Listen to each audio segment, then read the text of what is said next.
50 anos atrás, um conflito violento entre a polícia e frequentadores de um bar gay em Nova York entrou para a história. A partir daquela noite, começou um movimento de luta pelos direitos dos homossexuais e contra a homofobia que dura até hoje. Conheça agora a história desse movimento que mudou a cara do mundo. Na reportagem especial A Revolta de Stonewall, onde tudo começou.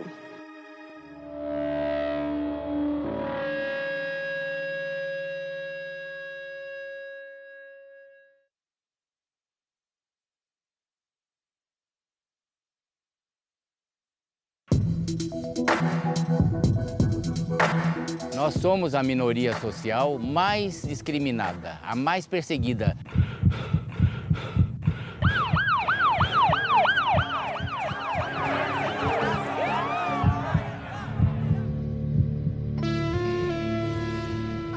Até 1969, a gente existia em guetos. A gente preferia, por segurança, se encontrar em lugares que fossem clandestinos. Eram portinhas, em beco, às vezes tinha senha para entrar. O que se vivia era um clima de clandestinidade permanente e eu diria até mesmo um clima de exílio que, de certo modo, muita gente experimenta até hoje no seu próprio país. Até em Nova York a repressão era muito grande.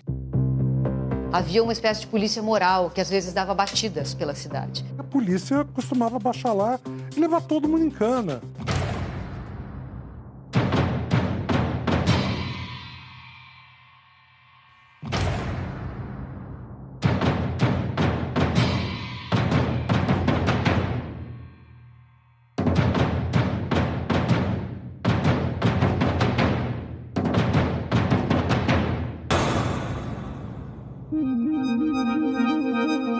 Quando a polícia chegou, ela achou que era uma noite como outra qualquer, que ela ia prender lá algumas bichas, algumas sapatão e ia levar embora para casa, para a prisão, acabou.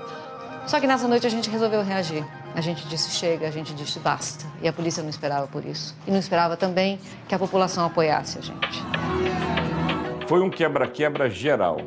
Gays, lésbicas, travestis reagiram e partiram para a briga. A violência se espalhou pelas ruas ao redor. O bairro do Village pegou fogo. O conflito assumiu proporções jamais imaginadas. Os policiais foram atuados.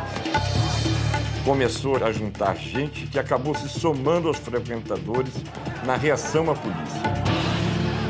Presos foram retirados dos camburões e alguns carros incendiados.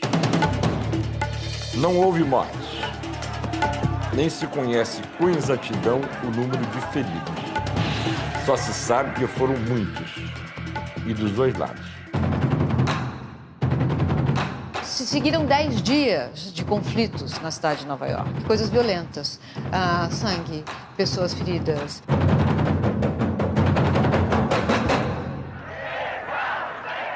Um ano depois, 10 mil pessoas se reuniram em Nova York para comemorar, para celebrar a data, sem saber que elas estavam dando início às passeatas gay pelo mundo.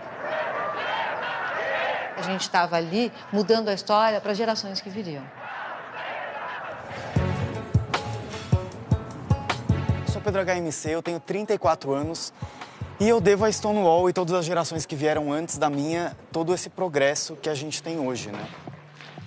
Eu sou a Bruna Benevides, sou uma mulher transexual, segundo sargento da Marinha do Brasil, tenho 38 anos, casada, sou nordestina e moro no Rio de Janeiro há 21 anos. Bom, meu nome é Eric Witzel, tenho 25 anos.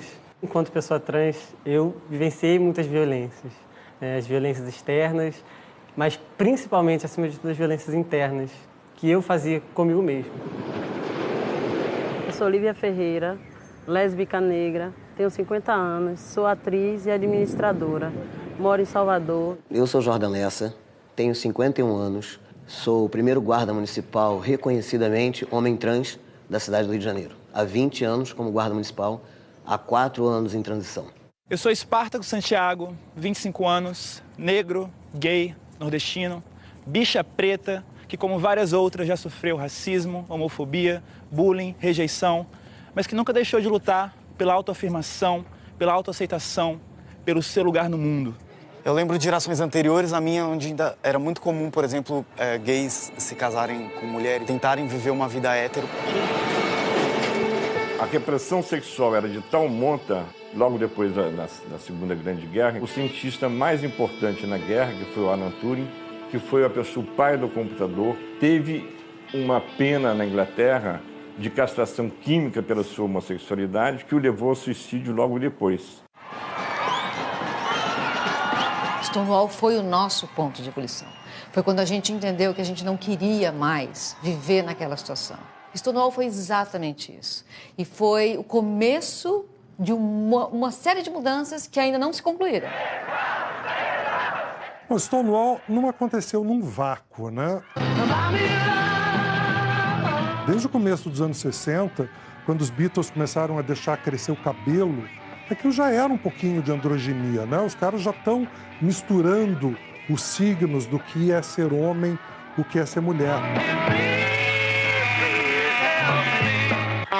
Depois você tem os hippies, com toda a liberdade sexual que os hippies pregavam.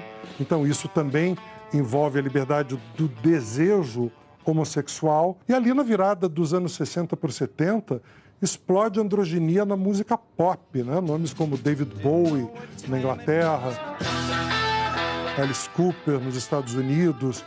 São artistas que misturam, androginia quer dizer exatamente isso, ser homem e mulher ao mesmo tempo. E essa onda chegou no Brasil também. Em 1973, no auge da ditadura militar, no auge da repressão, da censura, explode os Secos e Molhados, de Ney Mato Grosso. Era um sucesso, assim, de que o povão todo cantava.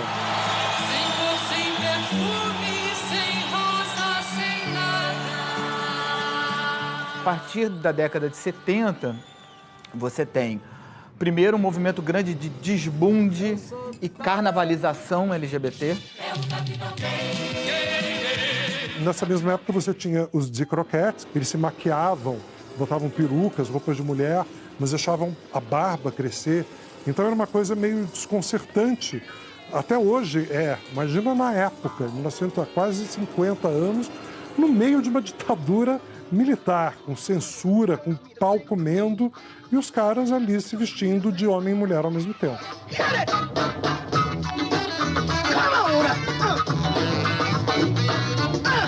A nossa revolução era política e as nossas armas eram a alegria e o amor e o prazer. E com essas armas nós driblamos a ditadura militar. Foi uma revolução cultural que mudou os costumes da época, arrebentando as portas de todos os armários, libertando toda uma geração da culpa, do preconceito e do medo.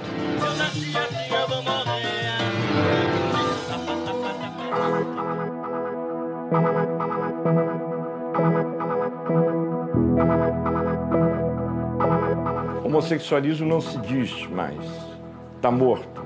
Se diz homossexualidade, que é uma maneira de você exercer a sua sexualidade. A gente percebe, então, a partir de 90 e 2000, um foco maior em questões pragmáticas, ou seja, não basta só visibilidade, é preciso conquista de direito.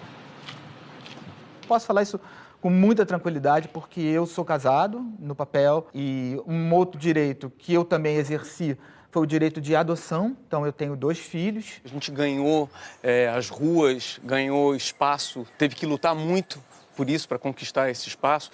E especialmente a minha geração foi a que pegou aí um rescaldo da geração que começou as lutas por direitos civis. Eu acho que a gente já emendou essas lutas aí numa questão de ocupar espaços urbanos, principalmente. Essa visibilidade toda aconteceu com um preço também, né? A partir do momento que a gente passou a ser reconhecido, eu digo nós, LGBTs, a gente viu um movimento contrário muito forte, que não reconhecia o nosso direito de existência. Se não fosse a AIDS, essas conquistas teriam vindo até antes do que vieram. Desde da questão dos anos 80 ali, do HIV e coisas que a gente foi forçado, enquanto comunidade, a se estruturar melhor para fazer frente a essas ameaças físicas que a gente tinha. Por outro lado, isso permitiu que a gente se organizasse para combater por um lado, uma doença, mas também combater o preconceito do qual a gente era vítima.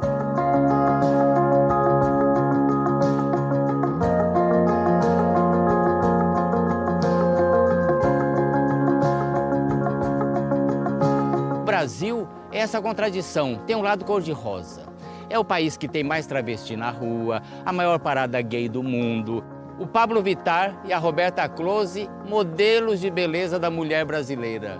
Na televisão já aparece gay, já aparece até homem trans. Esse é o lado cor-de-rosa. Mas o Brasil tem um lado vermelho sangue. Terrível.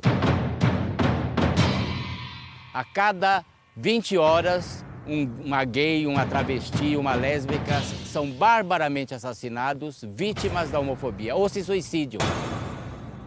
O maior problema ainda é a LGBTfobia, que faz o Brasil ser o país que mais mata pessoas LGBTs no mundo.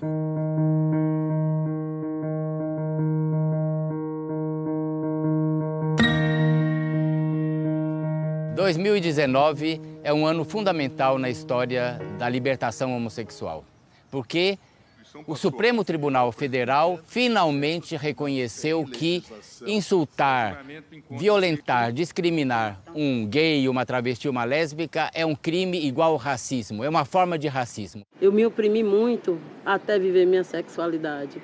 E de 35 anos em diante eu disse não, é agora, vou dar um ponto final nisso. Não quero sofrer, não quero sofrer. E fui viver minha vida. Hoje em dia é muito mais comum para a geração mais jovem do que para a minha você ter políticos, você ter atletas, você ter profissionais de segurança pública que são LGBTs assumidos. Na minha geração era completamente inimaginável. A minha geração só ia se assumir ali pela faculdade, com seus 18, 19 anos. E eu fico pensando no tempo que essa geração atual ganha, sem culpa, sem repressão, sem preconceito, não se autoflagelando, se condenando ao armário. As paradas do orgulho LGBT que nós temos no Brasil hoje, me parece que são a grande expressão daquilo que Stonewall pretendia do ponto de vista de liberação homossexual. As paradas LGBT são grandes demonstrações de amor. Eu nunca tive muita a opção de ter luto para as violências que eu enfrentei, que foram muitas. Eu tropecei, eu fui humilhada, alguém me xingou. Ok, se eu puder, eu vou me posicionar contra, eu vou rebater, mas eu vou seguir em frente. Eu sou o tipo da pessoa que tinha tudo para dar errado. Quando a gente passa pela expulsão de casa, pela evasão escolar, que eu digo que é uma expulsão escolar, quando a gente passa pelo manicômio, eu passei por 2, por uma internação compulsória, quando a gente vira menino de rua, como eu fui, e consegue sobreviver a tudo isso e chegar aos 51 anos, se eu disser que eu não devo isso àquela luta que começou há 50 anos atrás, seria uma ingratidão muito grande.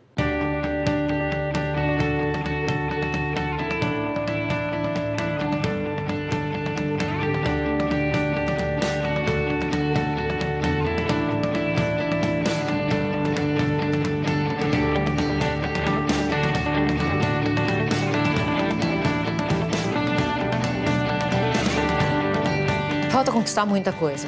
Eu acho que a gente andou muito, houve muitas vitórias desde o Stonewall, mas a gente ainda tem que fazer muita coisa. A primeira coisa talvez seja entender que não existe mais a luta LGBT. A luta é feminista, a luta é antirracista, a luta é antimachista. É uma luta só. Não há mais como separar. Se eu tivesse que escolher uma luta para começar, eu escolheria a luta contra o racismo. Talvez essa seja a luta que engloba tudo. Mas quem achar que a luta está LGBT, machismo, feminismo, homofobia são coisas separadas, não entendeu ainda onde a gente está. Quando a gente entender que é uma luta só, a gente vai conquistar muita coisa ainda.